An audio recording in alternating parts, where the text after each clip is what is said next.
first, the US is hoping to restart peace talks in Saudi Arabia over Sudan's devastating civil conflict on April 18th, after the end of the Islamic holy month of Ramadan. Now, it's unclear whether the warring parties themselves would agree, as they've refused to negotiate. The army and the RSF paramilitary force that they've been battling since last April, triggering the world's worst displacement crisis, has pushed millions to the brink of famine and sparked ethnically driven killings in the western region of Darfur.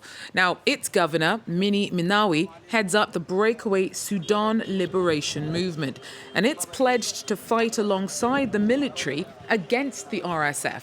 A worrying development for those hoping for signs that the violence might be abating. Our regional correspondent, Olivia Bizot, tells us more. Mini Minawi, the head of the Sudan Liberation Movement, a rebel group, has recently published a whole load of videos on his Facebook page. Most of them have been published in the town of Atbara, which is located a few hours north of the capital, Khartoum, in an area controlled by the army. In one of the videos, he made a speech announcing that his forces are joining the army in their fight against the paramilitary Rapid Support Forces. He said that all of the military vehicles and soldiers surrounding him are all headed towards the capital, Khartoum, and El Janina to join the fight. So why did Mini Minawi make this announcement, and why are his forces joining the army?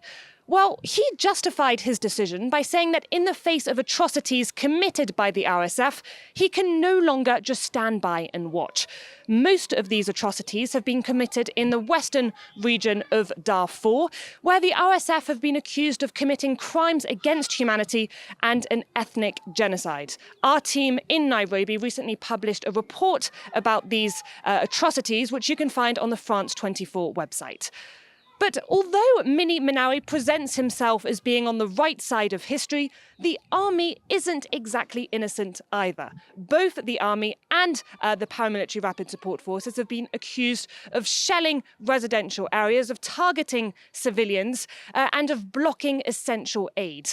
The civil war which broke out in Sudan almost a year ago now has been described by the UN as being one of the worst humanitarian nightmares in recent history.